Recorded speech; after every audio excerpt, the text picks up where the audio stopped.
যখন আপনার বিয়ে ধনী লোকের সাথে হয়ে যায়। এর মা তো এখানে তো জুতাও কাজের মেয়ে খোলে ইয়ার। আরে আরে আমাকে ছেড়ে দাও, আমি আমার জুতা নিজেই খুলে নিব। দেখো তুমি আমাকে ছেড়ে দাও। এর তো আরে ম্যাম কেউ কি আপনাকে পেরেশানি করছে? হ্যাঁ ইয়ার এখন কি করব ইয়ার, ওদের কিভাবে বোঝাবো? বেবি এই নাও তোমার কাপড়, চলো পরে আসো। আরে বাহ ইয়ার সত্যি অনেক সুন্দর লাগছে। কেমন লাগছে? ঠিক আছে, কিন্তু তুমি ঢুমাক ঢুমাক করে কেন হাঁটছো? আসলে তোমার সমস্যা কি, সব সময় দোষ বের করো? বেবি আমি ফ্রাইড চিকেন খাবো। আমি যখন ফ্রান্সে স্টাডি করতাম তখন ওইখানকার এক জায়গার চিকেন আমার অনেক ভালো লাগতো, এখনই অর্ডার করছি। আরে ভাই ইয়ার ও তো কত রোমান্টিক। আরে চোট কিভাবে লাগলো? এভাবে কে করেছে এটা? আরে না বেবি, যখন আমি ঘরে গিয়েছিলাম তখন মাম্মির কাছ থেকে লেগে গিয়েছে।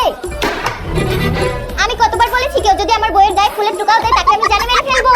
আরে ওনার কাছ থেকে ভুল করে লেগে গেছে, ছোট চটি তো। বস বলেছে করতে তো করতেই হবে, চলো। আরে তোমরা কোথায় যাচ্ছ? থামো, আমার কথা শোনো।